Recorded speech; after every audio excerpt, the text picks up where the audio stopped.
Okay, my dear, now the question says the following is the balance sheet of Ram and Sham, whose profit ratios are 3:2.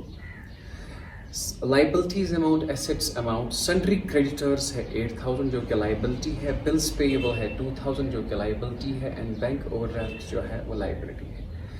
Capital account Ram और श्याम का वो liability है नहीं, because that is capital. Cash in hand वो हम asset नहीं मानते. Sundry debtor है एसेट, मशीनरी है एसेट, स्टॉक है asset, factory premises is asset. Factory premises means land and building. Profit and loss my dear it is fictitious asset, ये नहीं आता है एसेट में. The firm was dissolve on 31 December. इतना तो फिर पहले सबसे पहले माय डियर हमें कुछ स्टेप्स होते हैं जो हमें याद रखने होते हैं. पहला जो स्टेप है बेटा, ऑल एसेट्स आर डेबिटेड. जरा बताइए बेटा कौन कौन सा एसेट है. सबसे पहले sundry debtors. Okay my dear, how much it is? 2,000.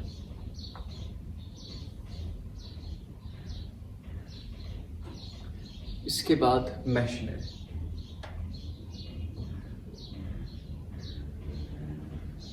कितना है? 6,000. इसके बाद है स्टॉक, कितना है? 2,000. Factory premises, how much it is? 15,000. okay सहल मिठोरा आप. तो यहां तक माय डियर जो पहला स्टेप आया वो आया ऑल एसेट्स आर डेबिटेड. मैं इसे आपके लिए लिखता हूँ वन फर्स्ट स्टेप. वहां पे लिखना नहीं है, मैं लिख रहा हूँ आपके लिए because all assets are debited. Okay my dear, now let's talk of second part. All liabilities are credited. जो कोई भी लाइबिलिटी है वो होती है क्रेडिट. आप मुझे बताएंगे लाइबिलिटी क्या क्या है? लाइबिलिटी है sir sundry creditor,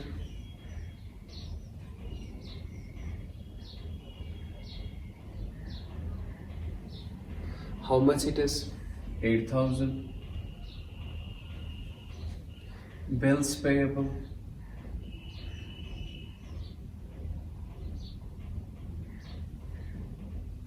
2,000. bank overdraft,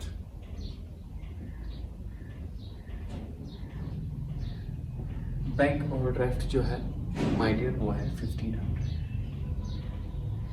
Okay, now this is the second step. All assets are debited, all liabilities are credited. अब हम करते क्या है, जो थर्ड स्टेप है, ये एसेट्स हम बेचते हैं. जब ये एसेट्स हम बेचते हैं तो वो यहां से आता है बाय कैश या बाय पार्टनर. अब क्वेश्चन की तरफ देखते हैं. एसेट को आ गया my dear, the asset we realize as under. Debtor को आ गया 1,500, मशीनरी को आ गया 3,000, स्टॉक को आया 1,200 एंड फैक्ट्री प्रीमिसेस को आया 10,000. Is that clear? तो हम ऐसे लिखेंगे my dear, realization of assets,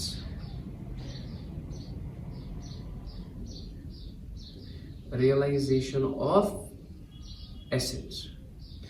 जरा बताइए बेटा कौन कौन सा है? सबसे पहले है डेटर. डेटर को आ रहा है माय डियर 1,500. इसके बाद मशीनरी को आ रहा है 3,000 और इसके बाद जो स्टॉक है, स्टॉक को आ रहा है 1,200.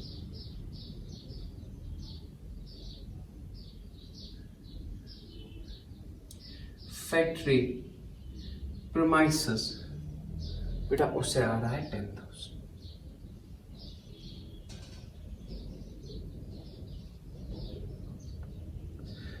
जो सेल ऑफ एसेट है माय डियर उसे कितना आया? 15,700. Sale of asset is shown on credit side. जो स्टेप आपको याद है, थर्ड स्टेप, बाय कैश. अगर बाय पार्टनर होता माय डियर तो लिखते बाय पार्टनर, लेकिन हमने भेजा तो लिखा हमने 15,700. First step my dear, all assets are debited. Second step my dear, all liabilities are credited. And the third step is realization of asset. वो किस साइड आता है बेटा? Credit side. ओके, अब बेटा इसके बाद हमें इनको पैसा देना है, repayment of liability.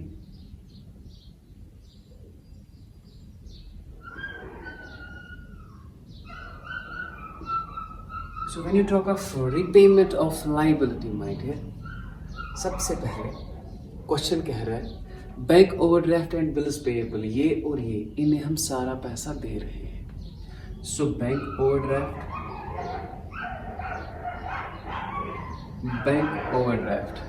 My dear इसे कितना दे रहे हैं? Full. It means 1500. And bills payable, bills payable को दे रहे हैं हम 2000. और जो क्वेश्चन कह रहा है क्रेडिटर्स वर सेटल्ड इन 7800, जो क्रेडिटर्स है उन्हें हमने पैसा कितना दिया? 7800. 00 तो आखाओ कैरी का शास्त्र. So repayment of liability my dear is shown on debit side. It is to cash. How much?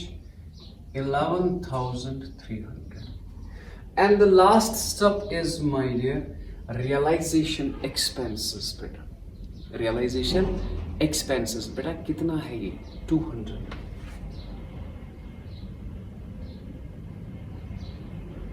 to cash बेटा कितना है? 200. यही साइड बड़ा है, इस साइड से it is 0 0 5 sure it is 36,500. so ऐसे लिखेंगे realization loss 36,500 minus 0 अखाव कैरी 9 जगह का बात 5 के सदा अखाव कैरी 27,200. so that's equal 0 0 3 शुराने 7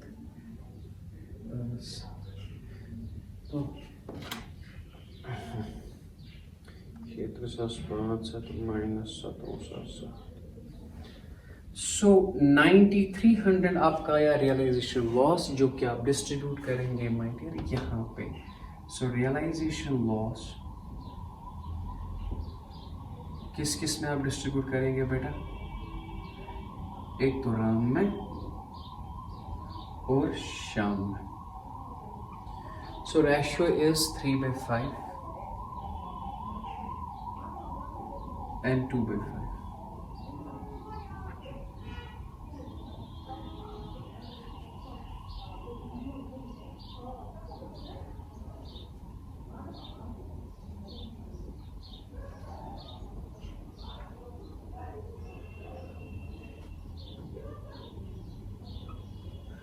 सो ये आपका आया यहाँ तक रियलाइजेशन अकाउंट माय डियर. आज हम थोड़ा एक एक्स्ट्रा स्टेप पढ़ते हैं बेटा. जो एक्स्ट्रा स्टेप है हम इस रियलाइजेशन की जर्नल एंट्री सीखते हैं. इस रियलाइजेशन की माय डियर जर्नल एंट्री सीखते हैं. जो ये रियलाइजेशन अकाउंट आपने बनाया इसकी हम जर्नल एंट्रीज देखते हैं. तो याद रखिए माय डियर हम बनाएंगे.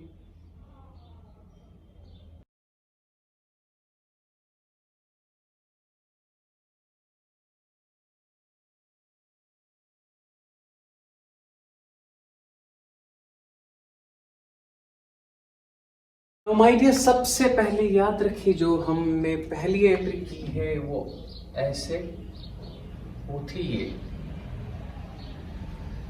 आप मुझे बताएंगे हुआ क्या है. So this is debit side and this is credit side. Realization हुआ है डेबिट बेटा किससे? Sundry debtor, machinery, stock, factory premises. I will repeat my words. Realization account debit to sundry debtor, to machinery, to stock, to factory premises. Realization account हुआ है debit. बेटा किससे हुआ है डेबिट? पहला स्टेप क्या था? सन्ड्री डेटर, मशीनरी, स्टॉक और फैक्ट्री प्रीमाइसेस। तो एंट्री हो जाएगी ऐसे, realization account debit, realization account debit to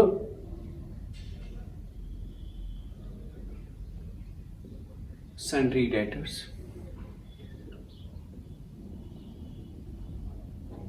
to machinery account to stock account to factory premises account. Okay my dear, now let's talk of sundry debtor. बेटा sundry debtor कितना है? बेटा 2000, तो एक क्रेडिट साइड से लिखते हैं। ओके मशीनरी कितना है? 6000, स्टॉक कितना है? 2000 एंड फैक्ट्री प्रीमाइसेस कितना है? 15000। तो सबसे पहला स्टेप जो हमने किया, रियलाइजेशन अकाउंट हुआ है डेबिट। बेटा किससे हुआ है? Sundry debtor, machinery, stock, factory premises. तो हमने एंट्री क्या की? Realization account debit to sundry debtor, to machinery, to stock, to factory premises. यहां पे लिखेंगे being assets transferred to, being assets transferred to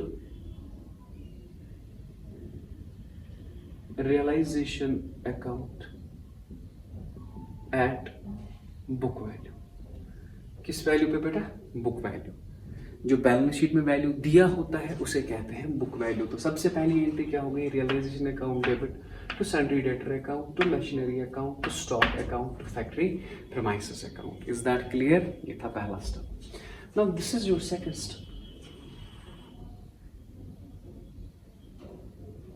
ये आपका सेकंड स्टेप है माय डियर। रियलाइजेशन अकाउंट क्या हुआ है? क्रेडिट। बेटा किससे हुआ है? सन्ड्री क्रेडिटर से, बिल्स पेएबल से, बैंक ओवरड्राफ्ट से। फिर से I will repeat my words. Realization क्या हुआ है? बेटा क्रेडिट हुआ है। किससे? क्रेडिटर से, बिल्स पेएबल से, बैंक ओवरड्राफ्ट से। तो हम ऐसे लिखेंगे माय डियर। अगर मैं ऐसे लिखूं, ये हुआ है ना क्रेडिट, तो रियलाइजेशन अकाउंट किससे? तो it means sundry creditors account debit, bills payable account debit, bank overdraft account debit to realization। I will repeat my words my dear। realization हुआ है क्रेडिट बेटा। अगर realization हुआ है क्रेडिट बेटा किससे हुआ है? सन्ड्री क्रेडिटर से, बिल्स पेएबल से और बैंक ओवरड्राफ्ट से। तो हम ऐसे लिखेंगे बेटा, सन्ड्री क्रेडिटर से कितना हुआ है? 8000, 2000, 11500। तो हम ऐसे लिखेंगे being liabilities transferred to realization account at book value। तो बेटा सबसे पहली एंट्री क्या हो गई? Realization account debit to sundry debtor account, to machinery account, to stock account, to factory premises account. Is that clear? फिर रियलाइजेशन हुआ है क्रेडिट। किससे हुआ है बेटा? सन्ड्री क्रेडिटर, बिल्स पेएबल और बैंक ओवरड्राफ्ट से होगी। दो एंट्री। अब तीसरी क्या थी? Sale of asset. Sale of asset. Realization हुआ क्या है? क्रेडिट हुआ है। किससे हुआ है? By cash. सो तीसरी एंट्री जो हो गई है, सो रियलाइजेशन हुआ है क्रेडिट। तो ऐसे लिखेंगे, ये हुआ है क्रेडिट टू रियलाइजेशन अकाउंट, मगर हुआ किससे है? कैश से। So cash account debit to realization account, that is 15,700, 15,700. Okay my dear, मुझे बताइए जो रियलाइजेशन हुआ है वो हुआ है क्रेडिट किससे हुआ है? कैश से. So cash account debit to realization account my dear, being assets realized for cash. अगर बेटा यहाँ पे पार्टनर लेता तो partner account debit to realization आता, लेकिन वो नहीं लेता है इस क्वेश्चन में. ठीक है, so cash account debit to realization account हो गई 3. And the fourth one is बेटा this is your fourth entry. So realization account debit to cash. Realization account debit to cash account being a liability paid. Okay, how much my dear? 11,300. Okay, अब इसके बाद fourth entry है realization account debit. ये जो realisation expense है ना, जो आपको स्टेप्स याद है, realization account debit to cash इकट्ठे नहीं करनी है, अलग अलग एंट्रीज करनी है. तो रियलाइजेशन क्या हुआ है? डेबिट. किससे हुआ है? कैश से. तो यहां पे लिखेंगे हम realization account debit to cash account. Realization account debit to cash account. Okay my dear, कितना बेटा? 200 rupees being realization expenses paid. Okay my dear, it's 200 and 200. Now the last entry my dear, ये जो loss हम करते हैं ना इन्हें transfer, जो हम लॉस इन्हें करते हैं ट्रांसफर माय डियर. रियलाइजेशन हुआ है क्रेडिट. किससे हुआ है? राम के अकाउंट से, श्याम के अकाउंट से. सो टू रियलाइजेशन आया है, टू रियलाइजेशन अकाउंट, मगर किससे हुआ है बेटा? राम और श्याम से. Ram account debit, Shyam account debit to realization account. थोड़ा ऊपर लिखता हूं.